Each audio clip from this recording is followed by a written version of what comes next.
Well, certainly the evidence of tradition or traditional beliefs about these matters would suggest that we need to take seriously the notion of disembodied or disincarnate intelligences that somehow have an interest in human fate and human nature. Traditionally, they've been conceived of as guardians or messengers from some higher entity in the universe. I'm not sure whether that function holds up under inspection. In my own experience with shamanic cultures and with hallucinogenic substances, there certainly is, especially with the tryptamine hallucinogens, the very strong impression of contact with disincarnate entities that are aware and interested in the human condition. They don't map easily over any of the traditional forms of disincarnate entities, which include not only angels, but gnomes, fairies, water spirits, plant spirits, ancestors, all of these things. I think angel is simply a term to let us in to the concept that at least in these states of perturbed mind that accompany shamanic intoxication, there is a sense of interaction with a transhuman agency.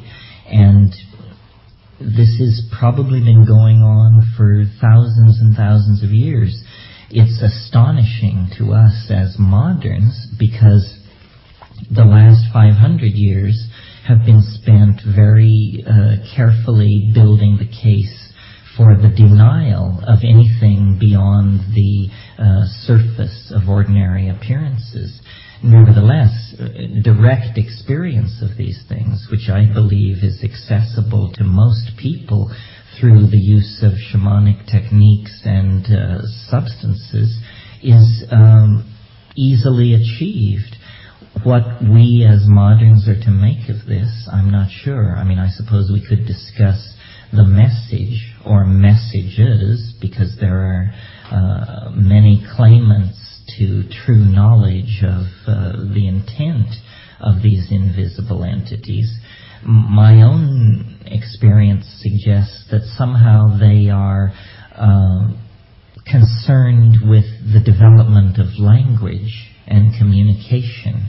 I mean, my own experiences are of something like a language elves or entities in some kind of psychological superspace that are trying to coax human beings into ever more realized poetic self-expression, almost as though language is the privileged dimension in which we're able to interact with these things.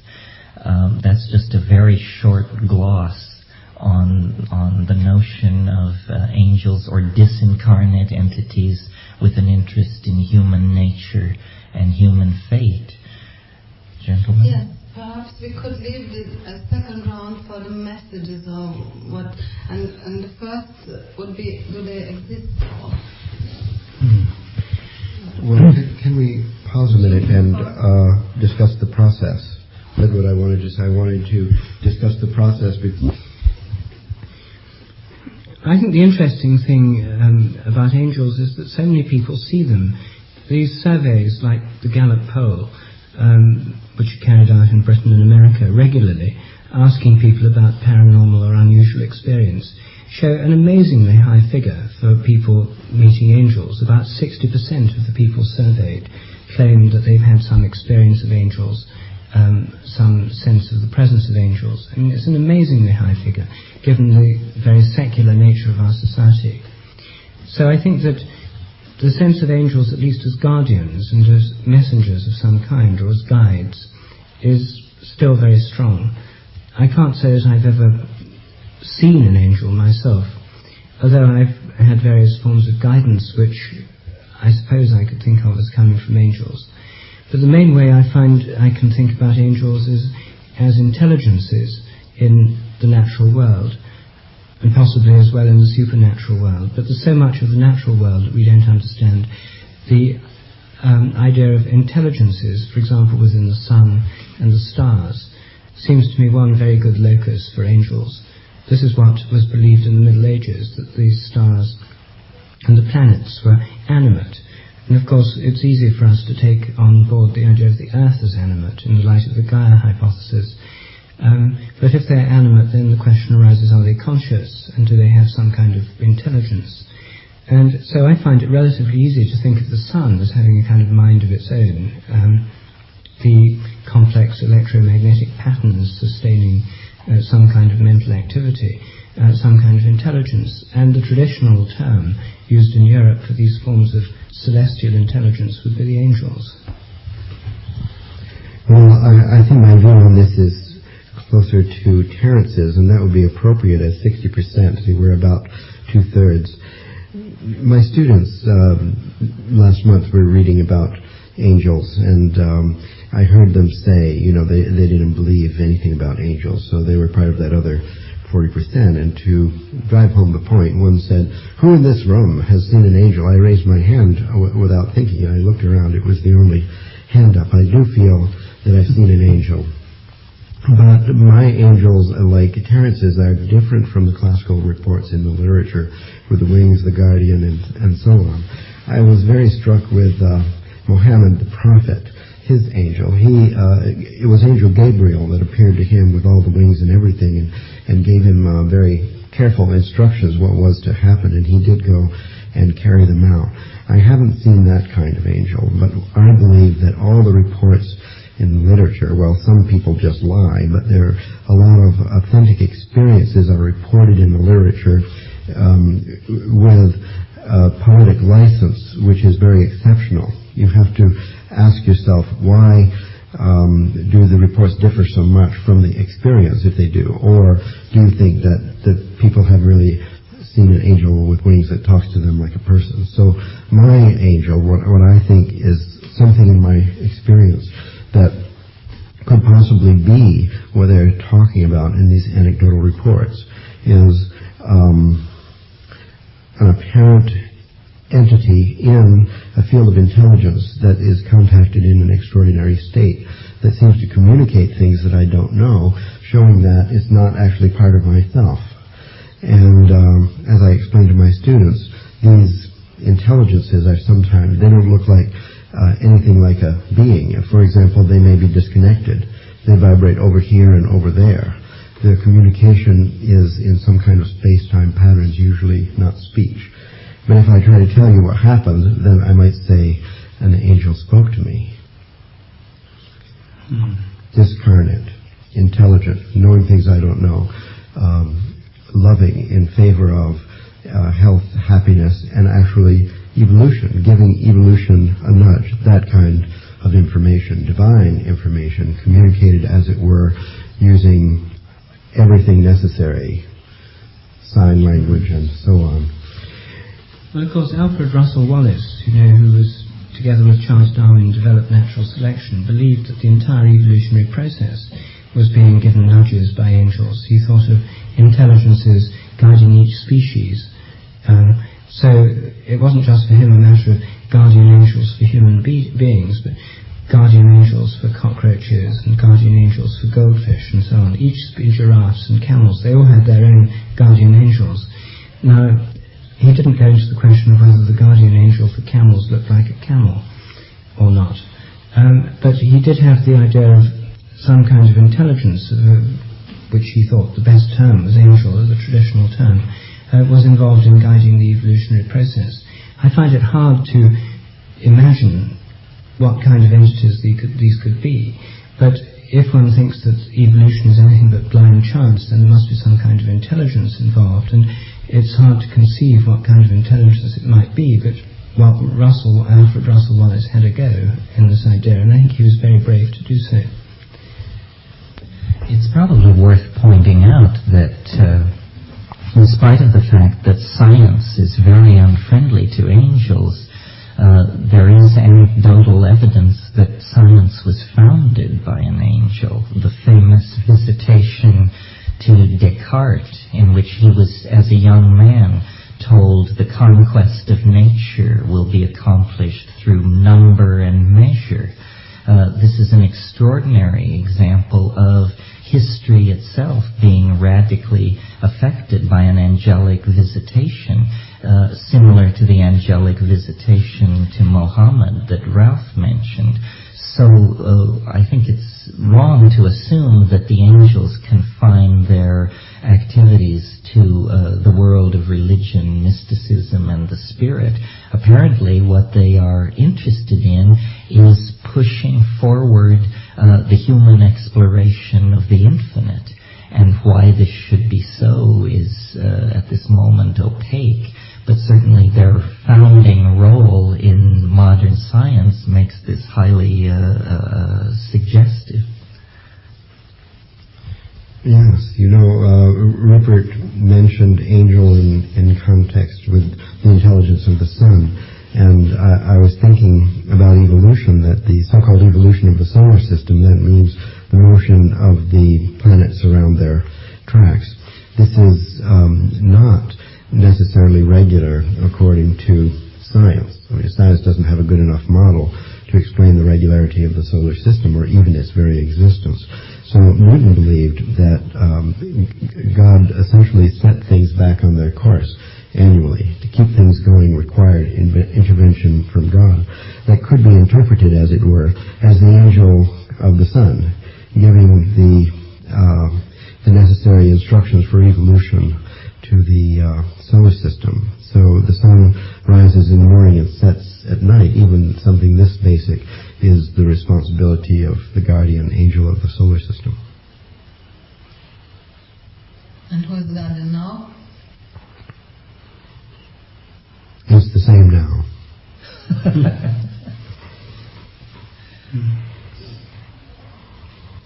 I think that's enough on angels. That's much. Yes. Yes, the place where these creatures, or how should we tell them, not hominoids, but they are angeloids. Heaven.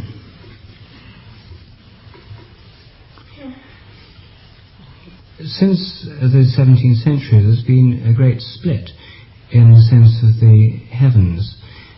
Before the 17th century, when people used the word heaven, they were referring both to the sky and to the abode of God, the angels, and the blessed.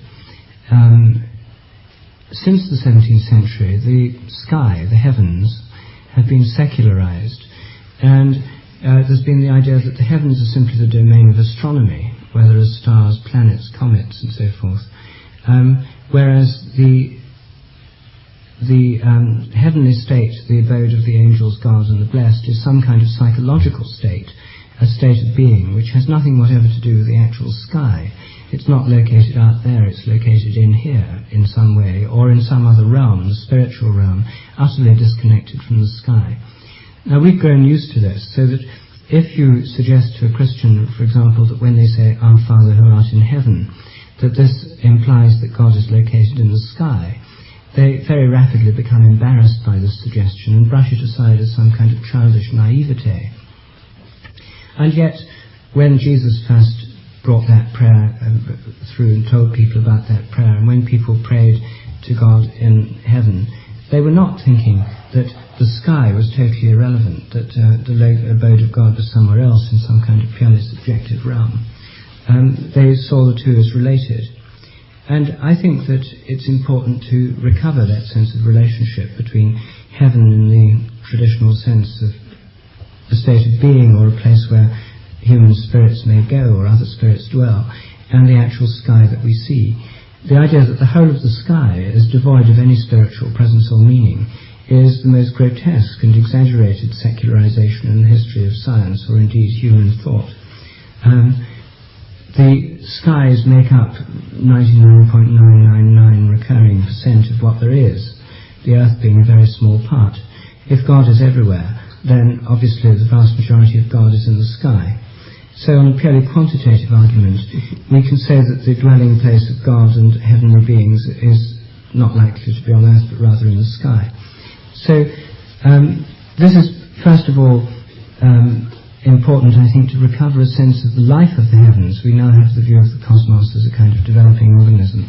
I think it's perfectly possible to think of the stars and galaxies and solar systems throughout the rest of the universe as having a kind of life of their own, a kind of intelligence of their own. So we can recover a sense, I think, of the life of the heavens, and presumably of an intelligence within the heavens related to perhaps to the traditional view of angels in some way. There's also the question of the heavenly state. In various traditions, the heavenly state is imagined in all sorts of ways. All Christians and Muslims believe in the existence of heaven. I suppose Jews do too. But they're awfully vague and evasive when it comes to saying exactly what it is. And the cartoon image of angels sitting on clouds playing harps gives us several indications. One is that it's dynamic, since clouds move. Secondly, that it's not confined to normal laws of gravity, otherwise the angel would sink through them. And thirdly, that it involves some kind of musical or vibratory nature.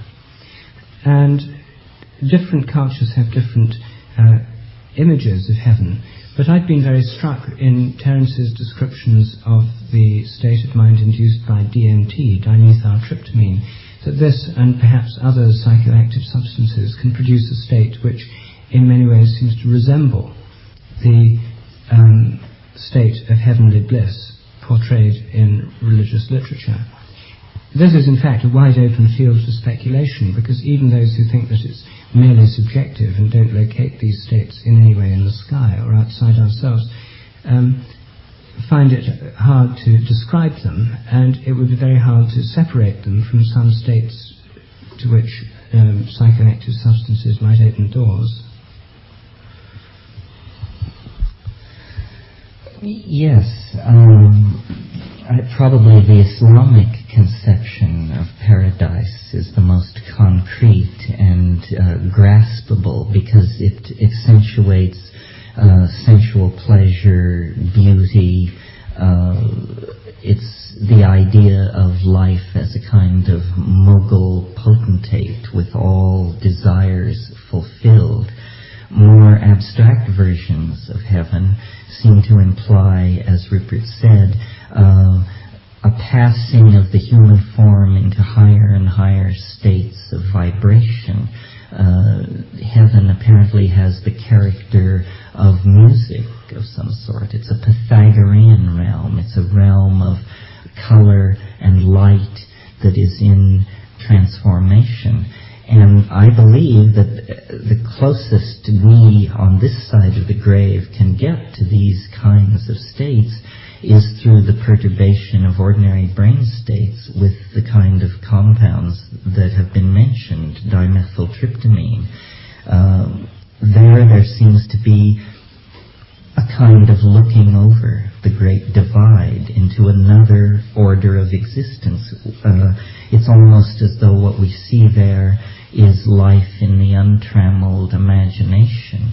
Heaven is a kind of world without physics, where there is no exhaustion, where there is no energy debt to be paid. This implies that it's a kind of superconducting world, an eternal world, a world without attrition, entropy, or the possibility of wearing out or running down. It's a world ever new. There is no wear and tear in heaven. Time seems to be transcended in some way, or perceived as a kind of immediate wholeness. Heaven is associated with the idea of eternity and prolongation of human life into immortality. So it's a fulfillment of all of the dreams of overcoming the limitations of three-dimensional space. But it's also more. It's a kind of presupposition of a transcendental form of beauty, a Platonic ideal of beauty, which somehow informs this other dimension and gives it meaning. And in that sense, it seems to me it's a very laudable image for a culture to produce and carry around with it. Heaven is the land of the just. It's the place of lost innocence. And as long as a culture has this ideal in some form, I think there's an impetus to moral behavior and the promotion of caring and community values. So whether heaven exists or not, it is seen to be as a necessary part of social psychology, a necessary part of the tools that the personality carries around with it, because it permits hope of a transcendental sort. And in the secular world of the 20th century, of course, this is denigrated and denied, but the consequence of that is a kind of hopelessness, a kind of alienation, and worse, an effort to build a heaven of commodity overproduction in three-dimensional space, which has very much the contrary effect. The effort to build heaven on earth has over and over throughout history created various kinds of political hells. So heaven is apparently an ideal best left to its realization in a realm beyond three-dimensional space and time. Rupert, I liked your idea to resacralize the sky, but I like better the idea of heaven as a personal state. There could be an analogy, however, in that the personal exploration of the seven heavens does seem to have a geometry like the sky. But my view of this, like Terence's, I think is more in the context of an inner space voyage, and I must admit has been strongly influenced by my experiences with DMT. I think that the Merkaba mystics, these were Jews that did inner pilgrimage before the time of Christ. They had a kind of paradox that people have puzzled over about going up to heaven by going down.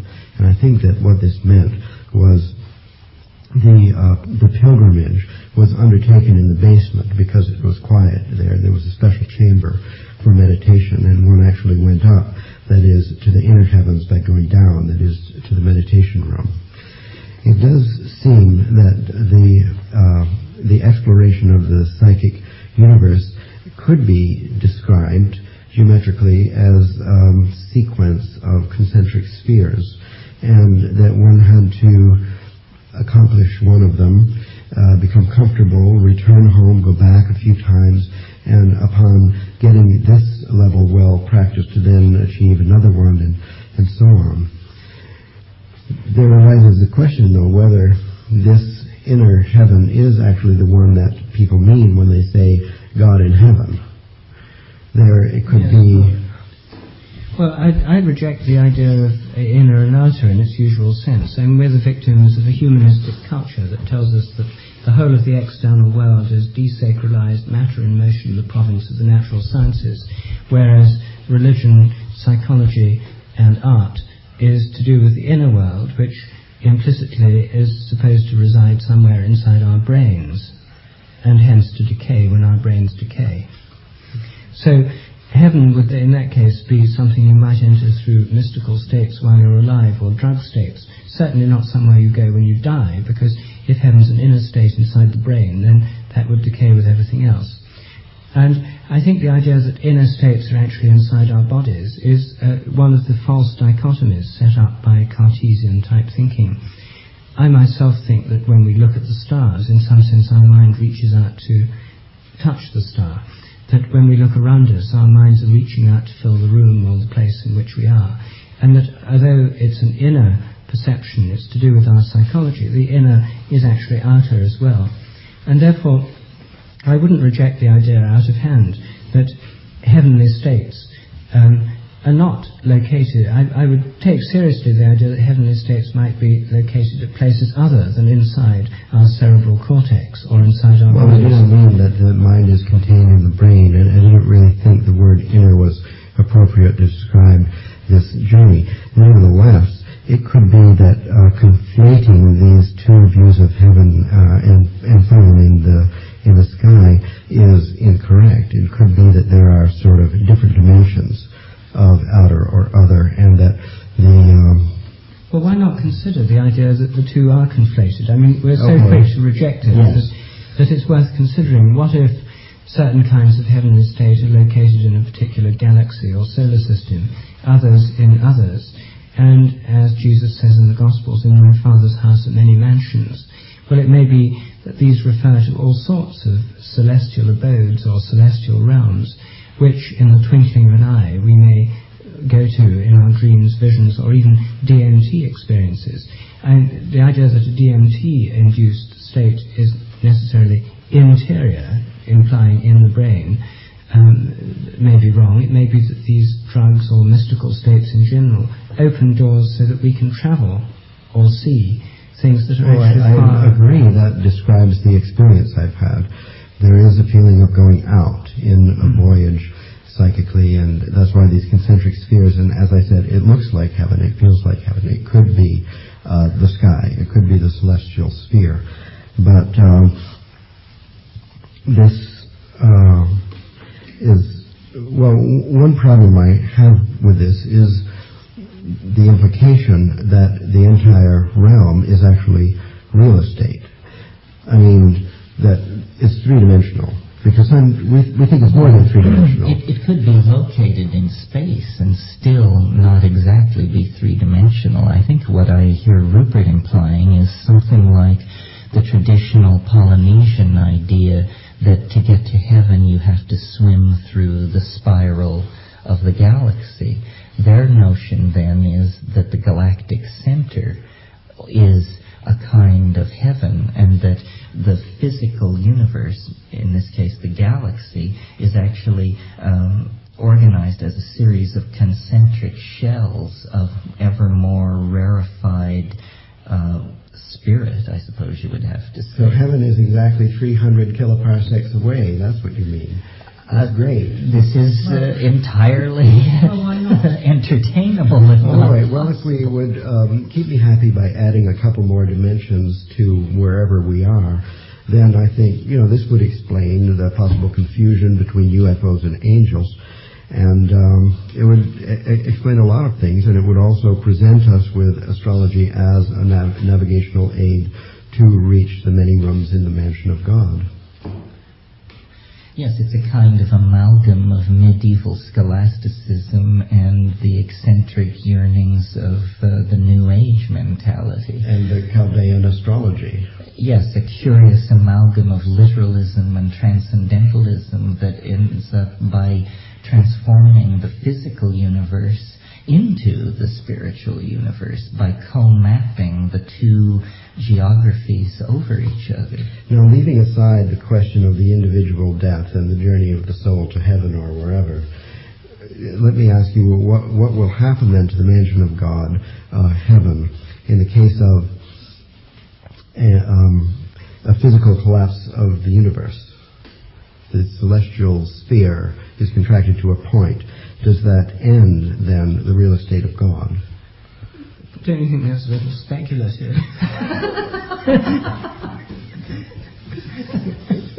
Yes, I do.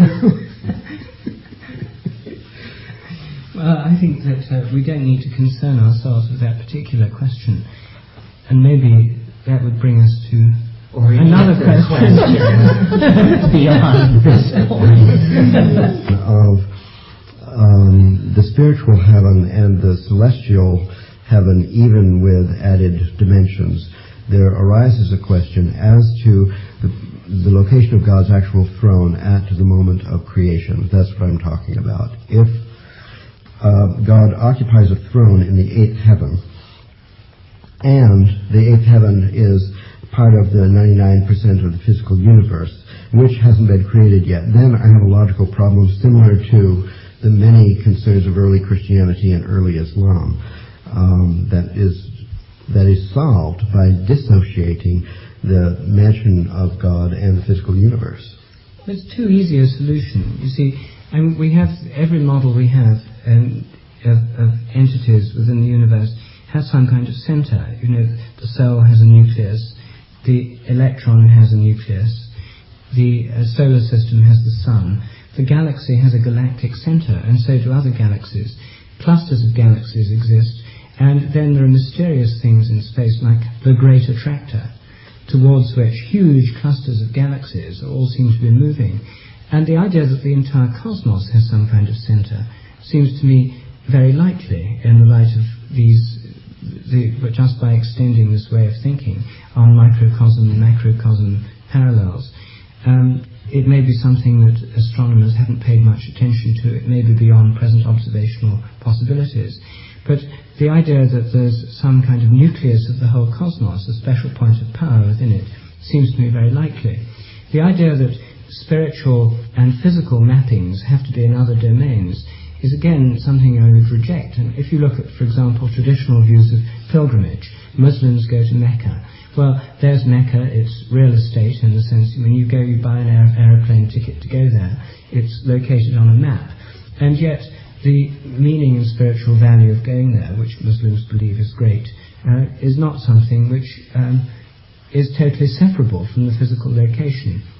The same is true of great places of pilgrimage in Europe, the great cathedrals and so on, places like Santiago de Compostela. These are geographically located and yet have particular spiritual power, property, or whatever. Now it seems to me perfectly possible the same is true of the sky, of the heavens.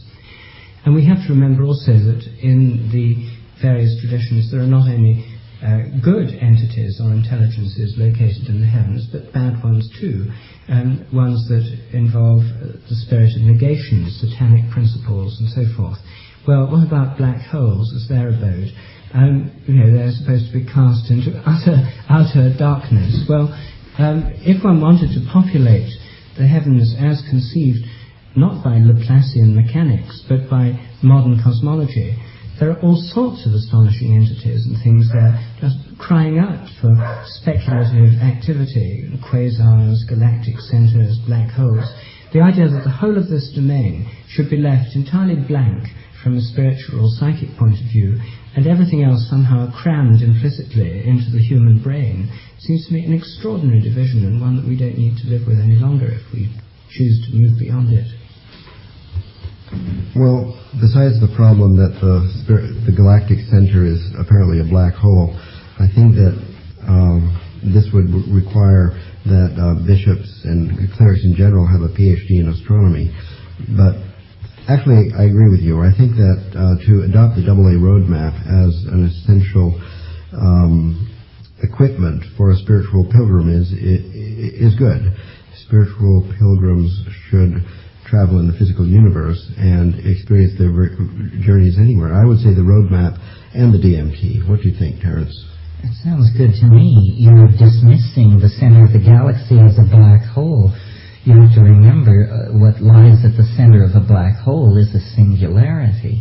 And a singularity is as close as astrophysics gets to the throne of God. You've got it. All right. I think we've come to a consensus here. I like it. They wanted me, that was the question they wanted. But now you do the soul. Okay, well, we'll do the soul briefly then. No. No, we'll do the soul as energy. We lose a little bit of time with the editing. The soul. Well, the soul is used, this word, in so many ways. So let me admit two for our consideration right now, and that is the world soul and the individual soul, let us say in the perspective of Plato or the Neoplatonists.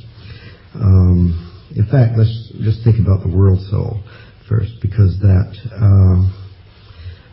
is more important for us politically at the moment to understand the world soul as the concern with the individual soul is so egocentric and selfish and characteristic of the humanist universe. So the world soul is an idea from ancient times, primarily about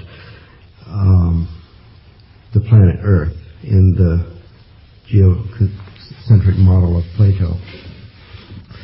So we have now a world that we walk around which is completely devoid of anything except energy and matter. And the mechanical deadness of the world is a frustration for probably most people walking on it, except perhaps for a few devoted scientists. The resurrection of the world soul of ancient times is not so easy, however, because we don't have the daily experience of it. We have to figure out what the soul meant in order to resurrect it. So the extrapolation from our experience of personal soul is probably going to be insufficient to try to guess the feeling of the soul of the world. I think the soul of the world is better approached, and maybe from Rupert's notion of the morphogenetic field. There is, if there is more to the universe than energy and matter, then it must be organized in a number of interpenetrating fields which are non-physical, which are not the ordinary fields. And if the energy and matter materialize around these fields, then there is within each rock, each room, each automobile, each radio station and radio wave an immaterial version which is alive and intelligent and which serves, as it were, as the guardian angel of that part in maintaining the connection of all of everything that gives it the wholeness which is the universe that we know. That without this classical field, the world soul, essentially the dead parts of the universe would simply fly apart. No matter the gravitational field, the electromagnetic field, the nuclear fields, and so on, it wouldn't be held together in form unless there were a forming field. So there's an attempt to guess the personality of the world soul coming out of a culture which has denied its existence. Nobody's going to be convinced by this kind of attempt, though, unless they could have some experience of the world soul themselves. So without wishing that a scientist would take over this realm of the attempt to define the nature and properties of the world soul by experiment, I would like to suggest some kind of experiments that ordinary people could do, including us, to come in contact with the actuality of the world soul, whether in rocks, in stars, in the sun, in the regularity of the solar system, in the emergence of life, in the integrity of the biosphere, and so on. Probably the general idea that people have for the resurrection of the world soul is the integrity of the biosphere and the consciousness of it that's created by the threat of its death. So, what do you think about this experimental approach? No, I don't know the experiment. But we're looking for some experiments here, and I have in mind my own experience, but it's just a fantasy. So I wonder if there's a better way to measure this. But you're suggesting that the physical healing of the biological earth would somehow be the redemption of the world soul? Well, this is a motive for people to seek a world soul, and I would say the first attempt of most people now to resurrect the world soul is through the concept of Gaia and the integrity of the biosphere. But I don't think that's adequate, because even the dead moon has soul in the sense of a morphogenetic field as I described it at the beginning. So it's a bridge out of matter into metaphysics, this task of saving the earth. It's as it were a ritual invocation of the world soul, which if carried out correctly might have the effect of bringing a connection to what is ultimately a metaphysical notion, the collectivity of all life in a non-physical dimension. This is what I'm hearing. Yes, moving the metaphysical back to the top of the priority list. The metaphysical and the physical are not so separate, are they? Because, as you rightly say, the best modern way we have of conceiving of the soul is through the concept of fields. And the history of science shows that the older ideas of souls, which were rejected in the 17th century, have been progressively replaced by newer concepts of fields, which take on most of the same jobs. The world soul, as Plotinus and Platonists usually understood it, I think was not so much to do with the earth as to do with the whole cosmos. The anima mundi was the soul of the world in the sense of the cosmos, not just the earth. But of course within that there were souls associated with the planets and all the heavenly bodies. So there were sub-souls, right down to animal souls, human souls and so on. There were lots of souls within souls. But to take just the cosmic one, the anima mundi, this was supposed to be an invisible organizing principle that held together the whole cosmos, keeping the stars in their place, the planets in their orbits and so on.